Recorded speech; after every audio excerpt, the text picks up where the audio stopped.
Welcome. In this video, we'll be diving into the world of matrices, specifically focusing on how to perform a fundamental operation, matrix multiplication. Our main goal today is to help you understand and be able to determine the product of two matrices. First, let's quickly define what a matrix is. Think of a matrix as a rectangular array of numbers.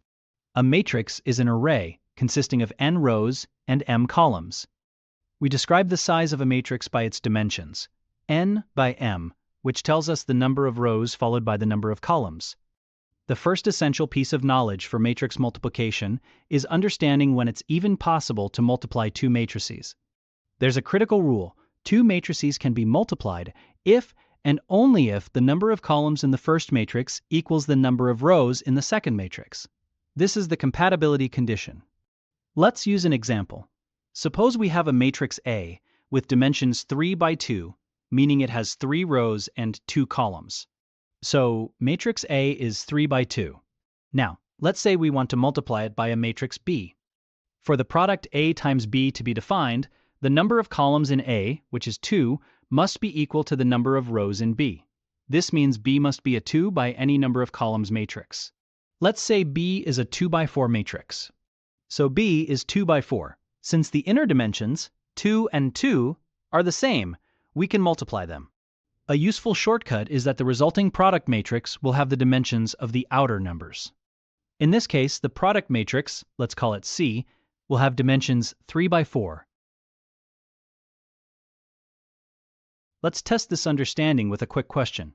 Can you multiply a 2 by 3 matrix by a 4 by 5 matrix? The inner dimensions are 3 and 4. Since 3 does not equal 4, the product is not defined. We cannot multiply these two matrices. Again, remember, the number of columns in the first must match the number of rows in the second. Now that we know when we can multiply matrices, let's learn how to actually do it. This brings us to our second key concept. The component in the ith row and jth column of the product matrix is the dot product of the ith row of the first matrix and the jth column of the second matrix. Let's repeat that. The element in a specific row and column of your new matrix comes from taking the dot product of a row from the first matrix and a column from the second. What is a dot product? It's a method of multiplying two vectors of the same size. You multiply corresponding components and then sum the results. For example, to find the dot product of vector A and vector B, we multiply A sub 1 by B sub 1, add A sub 2 times B sub 2, and so on, for all corresponding components. This might seem complicated at first, so let's walk through it with an example. We'll work through a complete example. Our goal here is to determine the product of two 2 by 2 matrices. Let matrix A be the matrix with rows 1, 3, and 4, 2, and matrix B be the matrix with rows 5, 6, and 7, 8. First, let's check our compatibility rule. A is a 2 by 2 matrix, and B is a 2 by 2 matrix. The number of columns in A, which is 2, equals the number of rows in B, also 2, so we are good to go. The resulting matrix will also be a 2 by 2 matrix. Let's call our resulting matrix C. The first element in our new matrix, C sub 1, 1, is in the first row and first column. To find it, we take the dot product of the first row of A and the first column of B. So we multiply 1 by 5 and 3 by 7. That gives us 5 plus 21, which equals 26. So C sub 1, 1 is 26. Next, let's find C sub 1, 2, the element in the first row and second column. We take the first row of A and the second column of B. That's 1 times 6 plus 3 times 8, which is 6 plus 24, giving us 30. So C sub 1, 2 is 30. Now for the second row. For C sub 2, 1, we use the second row of A and the first column of B. We calculate 4 times 5 plus 2 times 7, which is 20 plus 14, equaling 34. So C sub 2, 1 is 34. And finally, for C sub 2, 2, we take the second row of A and the second column of B. That's 4 times 6 plus 2 times 8, which is 24 plus 16, giving us 40. So C sub 2, 2 is 40. Now we assemble these four results into our final product matrix. The product of matrix A and matrix B is the matrix with rows 26, 30, and 34, 40. Let's work through another example to solidify this process. This time, we'll try a product that's not a square matrix, to see that the process is the same.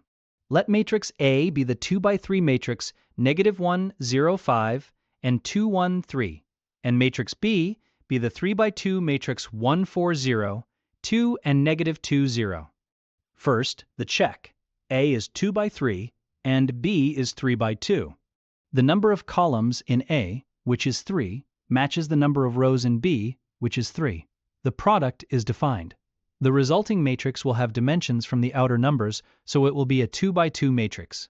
Let's set up our product matrix, C. We need to find 4 elements for our 2 by 2 result. For C sub 11, we use row 1 of A and column 1 of B.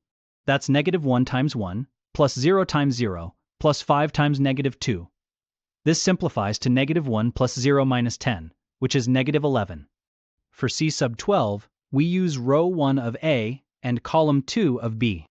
This calculation is -1 times 4, plus 0 times 2, plus 5 times 0. This is -4 plus 0, which gives us -4. Now for the second row. For C sub 21, it's row 2 of A and column 1 of B. We have 2 times 1, plus 1 times 0, plus 3 times -2. This is 2 plus 0 minus 6, which results in -4. And finally, for C sub 22, we use row 2 of A and column 2 of B. Our last calculation is 2 times 4, plus 1 times 2, plus 3 times 0. This gives us 8 plus 2 plus 0, which is 10. Let's put it all together. The resulting 2 by 2 matrix C has the elements we just calculated. The product of A and B is the matrix -11, -4, -4, 10. There's a very important property of matrix multiplication that you should be aware of. Matrix multiplication is not commutative. That means for any two matrices, A and B, it is generally not true that A times B is equal to B times A. The order matters. Let me repeat that. A times B is generally not the same as B times A. Let's look at why. First, the compatibility rules might prevent one of the products from even being defined. For example, if you have a 2 by 3 matrix A and a 3 by 4 matrix B, the product A times B is defined and is a 2 by 4 matrix. But what about B times A? It would be a 3 by 4 matrix times a 2 by 3 matrix. The inner dimensions, 4 and 2, don't match. So the product B times A is undefined. In this case, A times B is not equal to B times A, because B times A doesn't even exist. Even if both products are defined and have the same dimensions, they will usually not be equal. Let's revisit our very first example with the 2 by 2 matrices. We found that A times B was God our God. Let's quickly calculate B times A. Remember, the order is now reversed. The first element is 5 times 1 plus 6 times 4, which is 29. The second is 5 times 3 plus 6 times 2, which is 27. The third is 7 times 1 plus 8 times 4, which is 39. And the fourth is 7 times 3 plus 8 times 2, which is 37. Now let's compare. Is A, W, equal to Ju plus N plus 7? Clearly, they are not. This demonstrates that order absolutely matters in matrix multiplication.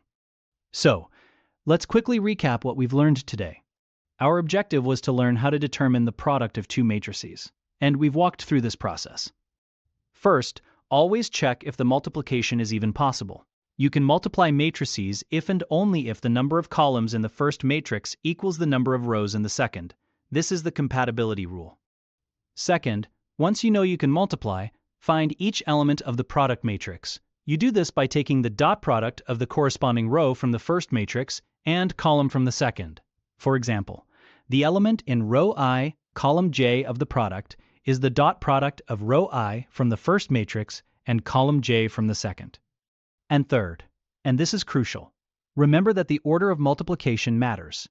A times B is generally not equal to B times A. Matrix multiplication is not commutative. Matrix multiplication is a fundamental concept in precalculus and beyond. Practice these steps, and you'll become proficient in this essential skill. Thank you for watching.